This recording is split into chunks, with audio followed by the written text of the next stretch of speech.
प्रेमचंदोत्तर कहानी में समांतर कहानी, अकहानी, सक्रिय कहानी, नगर कहानी, ग्रामीण कहानी, ऐसे कितने आंदोलन समय समय पर जुड़ते चले गए, कहानीकार जुड़ते चले गए। सामाजिक समस्याओं को, विद्रूपताओं को, मुद्दों को कहानी के साथ जोड़ा गया, परिवेश को, पात्रों को, उनमें बदलाव लाया गया और इन कहानियों में अभिव्यक्ति की क्षमता में एक रचनात्मक और उल्लेखनीय परिवर्तन दिखाई दिया। भाषा के संवाद योजना के नए तेवर यह भी उभर कर आए। पूरी प्रामाणिकता के साथ, अधिकार के साथ कहानीकार ने अपनी कहानी कहने की क्षमता को अभिव्यक्त किया। शोक कहानी, लुटेरे, संवाद, जूतों का आत्मसमर्पण, सफेद कौवा, थप्पड़ आदि ऐसी ही कहानियां हैं। यहां तक आते आते कहानी कोरी कथात्मकता से, वर्णनात्मकता से, गतिहीन प्रतीकात्मकता से, अति नाटकीयता से, अति यांत्रिकता से और इसी प्रकार अति सरलीकरण से मुक्त होती दिखाई देने लगी। तो यह जो पारंपरिक मानकों से मुक्ति का आंदोलन भी इन कहानियों में दिखाई देने लगा। कहानियों ने जीवन के अंतर विरोधों को, तनावों, द्वंद्वों को, विरोधाभासों को चुना और उनको कविता में पिरोया। यहां तक आते आते कहानी में सृजन संप्रेषण का एक नया रिश्ता उद्घाटित होने लगा। मृदुला गर्ग की कहानी उसका विद्रोह, सिम्मी हर्षिता उसका मन, विष्णु प्रभाकर पुल टूटने से पहले, मणिका मोहिनी हम बुरे नहीं थे, विष्णु प्रभाकर पुल टूटने से पहले, अभिमन्यु अनथ जो कि मॉरिशस के कहानीकार हैं, त्रिकोण कहानी, यादवेंद्र शर्मा चंद्र महापुरुष, राजी सेठ की तीसरी हथेली, राजेंद्र अवस्थी की बंगला नंबर 10, काशीनाथ सिंह की सूचना, सतीश जमाली की चुनौती, ऐसी बहुत सी कहानियां हैं। इनमें देश, काल, ये जीवंत हो उठता है। एक नई शैली में, एक नए अंदाज में यह उद्घाटित होने लगता है। फैंटेसी और यथार्थ भी इन कहानियों का हिस्सा बनते हैं। कहानियों को कलात्मकता के धरातल पर ले जाकर अभिव्यक्ति की एक नई दृष्टि प्रस्तुत की जाती है। इस दौर का कहानीकार समस्याओं से टकराता है, मोह भंग से डरकर दम नहीं तोड़ता बल्कि उसका मुकाबला करता है। उसे समस्याओं से जीवन मिलने लगता है, उसे जीवन को बड़ा मानने की प्रेरणा मिलती है, इसलिए समस्याओं से घबराता नहीं है, उसका संकल्प डगमगाता नहीं है। यह कहानीकार अपने बौद्धिक अनुशासन से जीवन की जटिलताओं को उधेड़ता है। समसामयिक चिंतन धाराओं और इतिहास की नई हलचलों ने रगड़ रगड़ कर इस दौर के कहानीकार में एक बौखलाहट तो पैदा की, किंतु उस बौखलाहट से वह कायरता को आमंत्रित नहीं करता।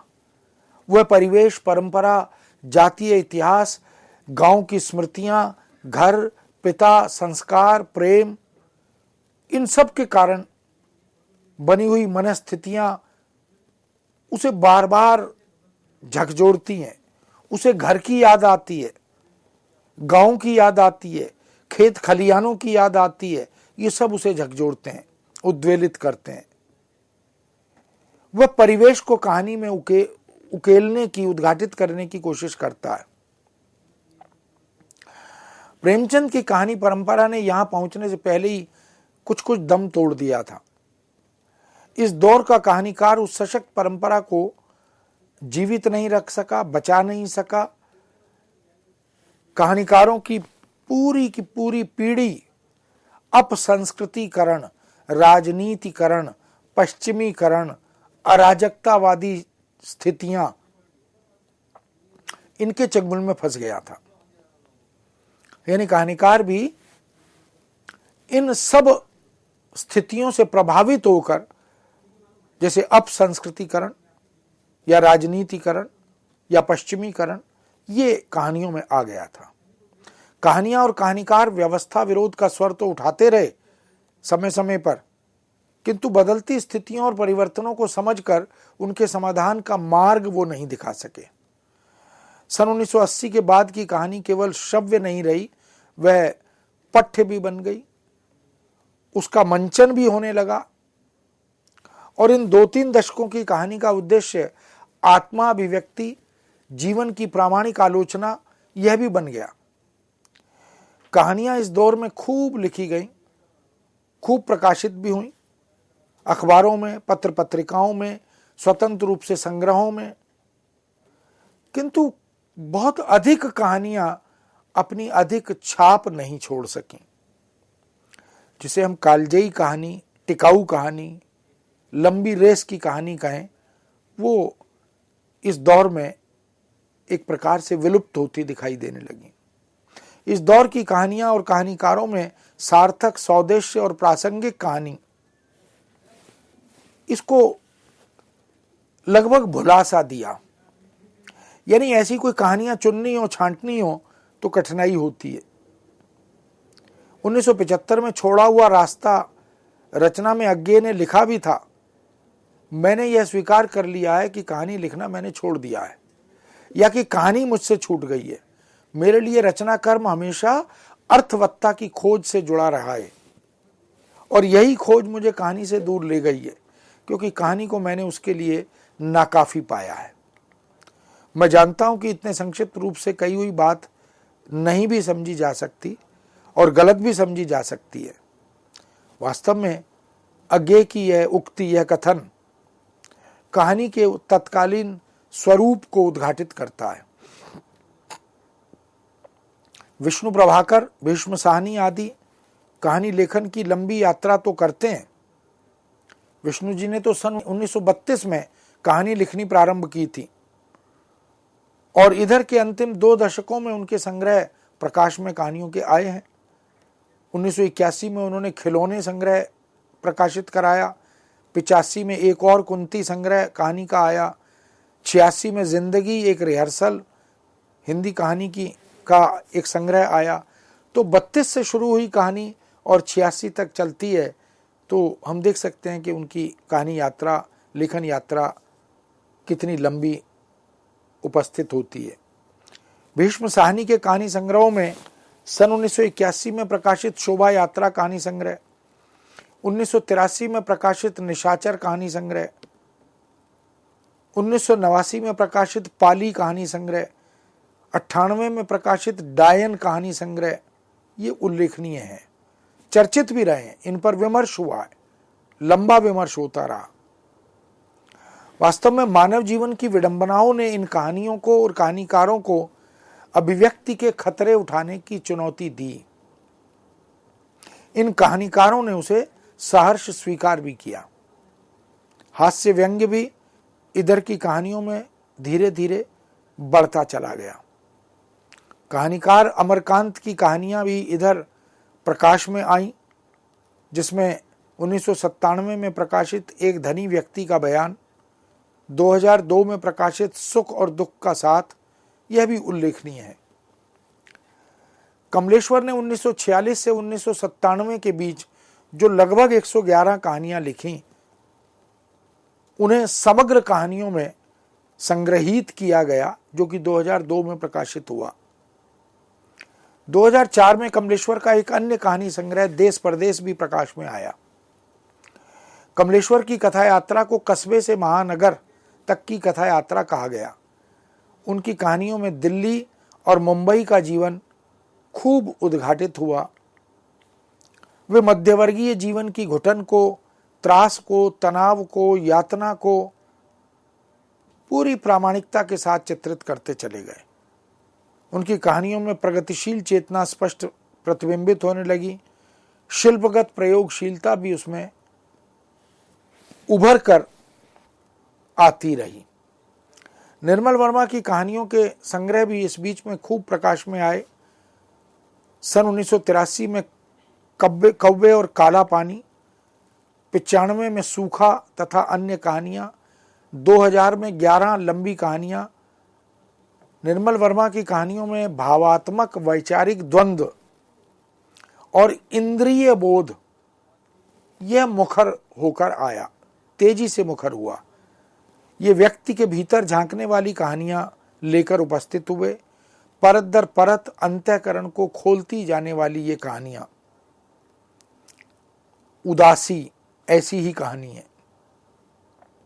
चिंता, ऊब, अकेलापन, निराशा, हताशा, खिन्नता, निरीहता, असहायता, मृत्यु इच्छा, ये सब का भाव इनकी कहानियों में उद्घाटित होते हैं। हम समझ सकते हैं कि कहानियों की मूल संवेदना क्या रही है और क्यों रही है। उस युग, उस समय, उस परिवेश का दबाव इन कहानियों पर स्पष्ट दिखाई देता है। निर्मल वर्मा की कहानी लेखन परंपरा को कृष्ण बलदेव वैद ने आगे बढ़ाया। उनकी कहानी यात्रा 1951 में प्रारंभ हुई और 99 तक समस्त कहानियों को उनके 2 कहानी संग्रहों में प्रकाशित किया गया, मेरा दुश्मन तथा रात की सैर। अनेक अन्य कहानियां भी कुछ संग्रहों में प्रकाश में आई, जैसे खामोशी 1986, आलाप 1986, लीला और अन्य कहानियां 1993, बदचलन बीवियों का द्वीप 2002। ऐसी बहुत सी कहानियां उल्लिखित हुई। कृष्ण बलदेव वैद की कहानियों के स्त्री पुरुष नग्न दिखाई देते हैं। उनकी कहानियों में आत्मरति, आत्मघात, आत्मसंशय, आत्मविडंबना ये मुख्य बिंदु बनकर आए। ये अभिव्यक्ति को महत्वपूर्ण मानते हैं, संप्रेषण को महत्वपूर्ण नहीं मानते। कृष्ण बलदेव वैद का अपना एक अंदाज, अपनी एक शैली है, इसलिए वो कहते हैं कि जो उनको उचित लगता है, जो उनको ग्राह्य लगता है, उसको वो अभिव्यक्त करते हैं। वो पाठक तक पहुंचता है कि नहीं पहुंचता, यह उनकी चिंता का विषय नहीं रहा। कृष्णा सोबती, मन्नू भंडारी, उषा प्रियंवदा की कहानियां और कई कहानी संग्रह इस दौर में प्रकाशित होते रहे। 84 में फणीश्वरनाथ रेणु की यहाँ वहाँ प्रकाशित कहानियों का एक संग्रह 1984 में एक श्रावणी दोपहर की धूप नाम से आया। शेखर जोशी की भी बहुत सी कहानियां इस दौर में संग्रह में प्रकाशित हुई, जैसे 81 में हलवाहा कहानी संग्रह, 1989 में मेरा पहाड़, 90 में नौरंगी बीमार है और 94 में डांगरी वाले कहानी संग्रह। इस तरह इनकी कहानियों में पहाड़ का जीवन, पहाड़ निवासी निम्न वर्गीय लोगों की यातना भरी जिंदगी, मजदूरों की विपन्नता और त्रासद जीवन यापन का यथार्थवादी चित्रण, ये शेखर जोशी की कहानियों में बखूबी मिलता है। जिन कहानीकारों का संबंध पहाड़ से रहा या पहाड़ी प्रदेशों से रहा, उन्होंने वहाँ की जीवन शैली, वहाँ की जीवन चुनौतियां, इनको अपनी कहानियों में पिरोया। डॉक्टर रामदर्श मिश्र ने भी इस दौर में कई कहानी संग्रह प्रस्तुत किए, प्रकाश में आए। सर्पदंश 1982 में, बसंत का एक दिन 1982 में, 61 कहानियां 1984 में, अपने लिए 1992 में, आज का दिन भी 1996 में, एक कहानी लगातार 1998 में, विदूषक 2002 में, दिन के साथ 2002 में आदि। मिश्र जी की कहानियां उनकी स्वानुभूति और सामूहिक अनुभूति को एक नया रूप, एक नई अभिव्यक्ति प्रदान करती हैं। उनके पास कहने को बहुत कुछ है और सहज कलात्मकता से वे व्यक्त भी करते हैं। उनकी कहानियों में प्रगतिशीलता यत्र तत्र विद्यमान है। महीप सिंह के कहानी संग्रहों में तो सन 1993 में प्रकाशित धूप की उंगलियों के निशान और 1998 में प्रकाशित सहमे हुए और इसी तरह 2002 में प्रकाशित दिल्ली कहाँ है और ऐसा ही है, ये सब सचेतन कहानी की याद दिलाते हुए उपस्थित होते हैं। गिरिराज किशोर ने भी बहुत से कहानी संग्रह दिए। हिंदी कथा जगत उनकी कहानियों से भी उपकृत हुआ। सन 1981 में प्रकाशित जगत्ता रानी और अन्य कहानियां, सन 1989 में प्रकाशित वल्दराजो और वल्द रोजी, और इसके बाद 85 में प्रकाशित गाना बड़े गुलाम अली खां का यह दे किसकी है 1990 में, आंद्रे की प्रेमिका और अन्य कहानियां, यह भी उल्लेखनीय है। गिरिराज किशोर ने समकालीन शहरी जीवन की विडंबनाओं को, परंपरा की बेड़ियों में कैद जीवन को, छटपटाती स्त्रियों को, निम्न मध्यवर्गीय वर्ग को, बाजारवादी दृष्टि को और उपभोक्तावादी संस्कृति को अपनी कहानियों में बखूबी प्रामाणिक रूप में अभिव्यक्त किया। हिमांशु जोशी ने 2004 में प्रकाशित कहानी संग्रह मेरी 13 कहानियां इसी श्रृंखला में प्रस्तुत किया, और कामतानाथ का कहानी संग्रह 1983 में सब ठीक हो जाएगा, 92 में शिकस्त नाम से, 98 में रिश्ते नाते नाम से, और मधुकर सिंह का कहानी संग्रह पूरा सन्नाटा 1971 में, अगनु कापड़ 1978 में, पहला पाठ 1989 में, भाई का जख्म आदि उल्लेखनीय होते चले गए। इस परंपरा में जगदीश चतुर्वेदी कहानी संग्रह लेकर आए अंधेरे का आदमी, विवर्त 1981, आदिम गंध 1995, डेलिया के फूल 1995। आगे चलकर कुछ अन्य कहानीकारों ने भी इस कथा लेखन की परंपरा को सशक्त किया। गंगा प्रसाद विमल, योगेश गुप्त, दूधनाथ सिंह, रमेश उपाध्याय, दामोदर सदन, हेतु भारद्वाज, उदय प्रकाश आदि, ये भी उल्लेखनीय है। उदय प्रकाश की कहानियों में जो चर्चित कथा संग्रह थे वह 1982 का संग्रह दरियाई घोड़ा, 1990 का संग्रह तिरिच और 1996 का संग्रह और अंत में प्रार्थना। 1997 में पॉल गोमरा का स्कूटर, 2001 का संग्रह पीली छतरी वाली लड़की, 2002 का संग्रह दत्तात्रेय के दुख, और इसी तरह जादुई यथार्थ के शिल्प के कारण भी कहानी और कहानीकार, विशेष रूप से उदय प्रकाश, जिनको जादुई यथार्थ के कहानीकार के रूप में जाना जाता है, उन्होंने एक नई शिल्प योजना के साथ इस कहानी को प्रस्तुत किया। उनकी कहानियों में स्वप्न और यथार्थ का मिश्रण है। फंतासी की विलक्षण रचना के रूप में उनकी कहानियां हमारे सामने आती हैं। नव पूंजीवाद और भूमंडलीकरण की विडंबनाओं को वो अपनी कहानियों में बखूबी चित्रित करते हैं। आधुनिक जीवन के अंतर विरोधों को वो अत्यंत महत्वपूर्ण रूप में अभिव्यक्ति प्रदान करते हैं। मिथिलेश्वर, संजीव, धीरेन्द्र अस्थाना, अब्दुल बिस्मिल्ला, बलराम, स्वयं प्रकाश, मंजूर, एहतेशाम, बटरोही, अखिलेश, पंकज बिष्ट, वीरेंद्र सक्सेना, स्वदेश दीपक, ओम प्रकाश वाल्मीकि, अरुण प्रकाश, ये सब वो नाम हैं जो इसी क्रम में निरंतर कहानी लेखन करते रहे। कहानी लेखिकाएं भी इस तरह के कहानी सृजन की परंपरा से दूर नहीं रहीं, अलग नहीं रहीं। उन्होंने भी बड़ी महत्वपूर्ण स्मरणीय कहानियां लिखी, कहानी संग्रह प्रस्तुत किए। ममता कालिया का नाम, मृणाल पांडे, मृदुला गर्ग, मंजुल भगत, चित्रा मुदगल, मणिका मोहिनी, प्रतिमा वर्मा, सुधा अरोड़ा, मेहरून निसा परवेज, सुनीता जैन, मालती जोशी, कुमकुम अंसल, बड़े सारे नाम हम देख सकते हैं।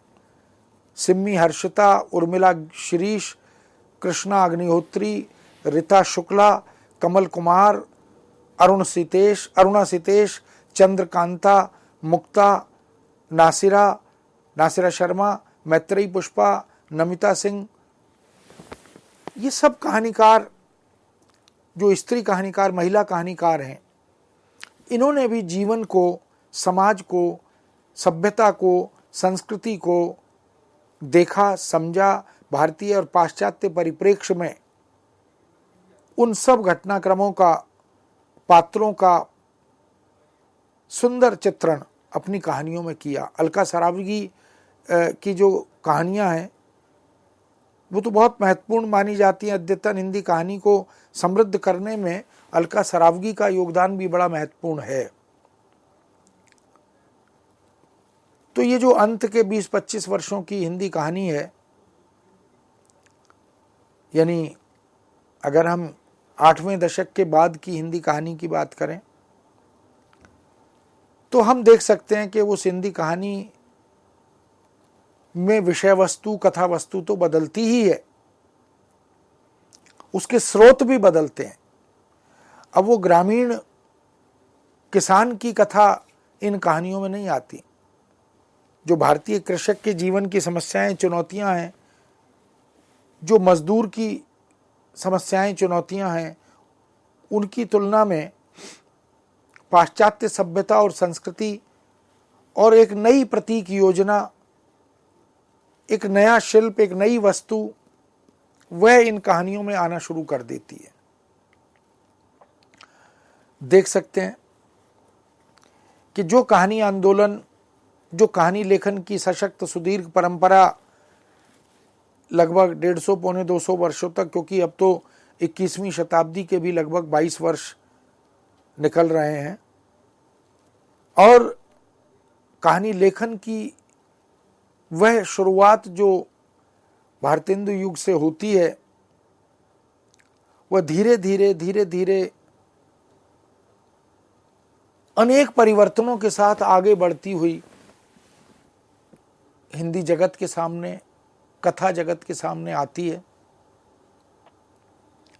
किस तरह से कहानी अपना रुख बदलती है, अपनी दिशा बदलती है, और बदलते समाज की दशा का चित्रण, वह चाहे पात्रों के चयन में या पात्रों के संवादों की भाषा में, यानी वस्तु और शिल्प दोनों में हम उस परिवर्तन को देखते हैं। प्रेमचंद ने जिस तरह से भारतीय कृषि जगत को, कृषि समाज को, कृषक की चुनौतियों, समस्याओं को, एक गरीब की, एक निर्धन की मानसिकता को, उसके मनोविज्ञान को, चाहे वो स्त्री मनोविज्ञान हो, बाल मनोविज्ञान हो, उन सबको जिस तरह से चित्रित किया था, उनमें एक भाव का संस्पर्श दिया था। वह संस्पर्श क्योंकि समाज और सामाजिकता से भी गायब होता चला गया बाद में, और धीरे धीरे प्रेमचंदोत्तर कहानी में आते आते वह जो प्रेमचंद पूर्व और प्रेमचंद युगीन कथा वस्तु थी, और उसकी विषय वस्तु, उसकी पात्र योजना, उस कहानी का उद्देश्य, वह बदला। आधुनिकता और उत्तर आधुनिकता ने, पाश्चात्य सभ्यता और पाश्चात्य संस्कृति ने हिंदी कहानी और कहानीकार को भी प्रभावित किया। इसलिए कहानी में कहीं डायरी भी शामिल हो गई, इसलिए कहानी में कहीं यात्रा वृत्तांत भी शामिल हो गया, कहीं कहानी का नायक भी परिवेश बन गया। ये जो परिवर्तन हुए, कहीं वो आंचलिक कहानी बन गई, कहीं वो ग्रामीण जीवन की कहानी बनी, कहीं वो नगरीय महानगरीय चेतना की कहानी बनी, कहीं वो तकनीकी और प्रौद्योगिकी युग की कहानी बनी, कहीं वो सूचना और संचार क्रांति से प्रभावित कहानी बन गई। तो ये जो कहानी के बदलते हुए तेवर हैं, परिवेश हैं, रूप स्वरूप हैं, इनको लघु अवधि के लिए आए कहानी आंदोलनों ने तो अपनाया ही, प्रस्तुत किया ही, लेकिन 80 के बाद की कहानी में हम उस वर्तमान वैश्विक परिप्रेक्ष्य को भी, जिस पर भूमंडलीकरण का दबाव है, भूमंडलीकरण के दबाव से मनुष्य के जीवन में, जीवन शैली में आए परिवर्तनों को भी कहानीकारों ने बड़ी बारीकी से समझा, चित्रित किया, प्रतीकात्मक व्यवस्था के साथ उसे जोड़ा, और एक संदेश तो कहानी का निकलकर हमारे सामने आया। यह अलग बात है कि कहानीकार कहानियों में समस्याओं को तो उद्घाटित करता गया, लेकिन उनके निदान की चिंता, समाधान की चिंता वह नहीं कर पाया। अब पाठक स्वयं उससे निहितार्थ को ग्रहण करे, संदेश को ग्रहण करे कि इस मशीनीकरण का, इस बाजारवादी संस्कृति का जो दबाव मनुष्य पर, मनुष्य की जीवन शैली पर, बिखरते परिवारों पर टूटन विघटन के रूप में, त्रासदी के रूप में, संत्रास के रूप में जो उद्घाटित हो रहा है, उसे तय करना होगा कि वो जीवन की किस राह को अपनाना चाहता है। वो परंपरा से उखड़ने के जो खामियाजे हैं, जो नुकसान हैं, उनको इसी तरह भुगतना चाहता है, या उससे बाहर आकर वह एक सकारात्मक दृष्टि से पर्यावरण की सुरक्षा की दृष्टि से वह अपनी कहानी को जोड़ना चाहता है। तो कुल मिलाकर मित्रों, हम देख सकते हैं कि हिंदी कहानी की यह विकास यात्रा एक सुदीर्घ विकास यात्रा है, और आज भी अनेक कथाकार, कहानीकार हिंदी कहानी को सशक्त बना रहे हैं। अपनी मनीषा, अपनी प्रतिभा से नई नई चेतना के साथ, बोध के साथ, दृष्टि के साथ, दर्शन के साथ हिंदी कहानी आगे बढ़ रही है। और हम आशा करते हैं कि आने वाला समय हिंदी कहानी के लिए निश्चित रूप से उज्जवल होगा, स्तुत्य होगा। इस विषय को हम यहीं विराम देते हैं। पुनः नए विषय के साथ आपके समक्ष उपस्थित होंगे। आज्ञा दीजिए। नमस्कार।